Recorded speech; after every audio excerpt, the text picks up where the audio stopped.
बिस्मिल्लाहिर्रहमानिर्रहीम। अस्सलाम वालेकुम नाज़रीन। दांतों की पिलाहट 2 मिनट में ख़त्म करने का ज़बरदस्त टोटका।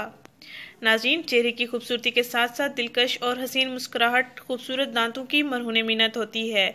इसलिए दांतों की खूबसूरती का ख़ास ख्याल रखें। दांत इंसान के चेहरे पर नुमायां हैसियत रखते हैं क्योंकि बातें करते वक्त, मुस्कुराते वक्त ये दिखाई देते हैं, और अगर ये गंदे हों तो इससे देखने वालों को घिन आती है। नीज़ दांतों की सफाई ना करने से मैदे में मसूड़ों की और बहुत सी बीमारियां लाहक हो जाती हैं। इसलिए नाज़रीन, दांतों को चमकदार और खूबसूरत बनाने के लिए मुतवाज़िन ग़िज़ा का इस्तेमाल करें, जिसमें दूध, अंडे, सब्जियां, फल, गोश्त और अनाज ज़रूरी हैं।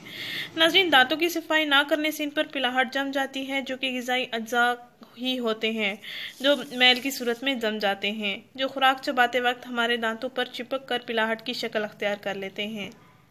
की सफाई ना करने पर पीले पीले दाग हमेशा के लिए जम जाते हैं। नाज़रीन, इस मसले से छुटकारा पाने के लिए एक बेहतरीन टोटका है, एक बेहतरीन इलाज है, जिसके इस्तेमाल से आप अपने दांतों की पीली मैल साफ कर सकते हैं, दांतों को खूबसूरत और दिलकश, चमकदार, मजबूत बना सकते हैं।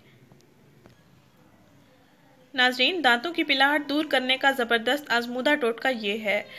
आपने 1 चम्मच बेकिंग पाउडर या बेकिंग सोडा ले लेना है और आधा लीमू का रस ले लेना है। इन दोनों अज्जा को आपने अच्छी तरह से मिक्स कर लेना है एक प्याली में।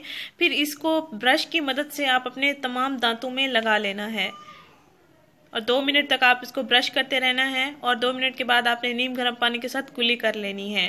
पहले ही इस्तेमाल से 2 मिनट के अंदर अंदर आपके दांत साफ सुथरे हो जाएंगे, मैल से पाक साफ हो जाएंगे। इंशाल्लाह आपको वाज़ेह फ़र्क महसूस होगा।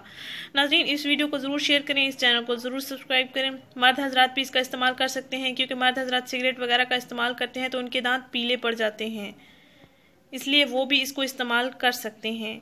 हफ्ते में 1 दिन या 2 दिन इसका इस्तेमाल करें, दांतों के लिए मुफीद है, कोई नुकसानदेह नहीं है। इंशाल्लाह आपको काफ़ी फ़ायदा हासिल होगा। नाज़रीन, इस चैनल को ज़रूर सब्सक्राइब करें, इस वीडियो को ज़रूर शेयर करें। शुक्रिया। अल्लाह हाफिज़।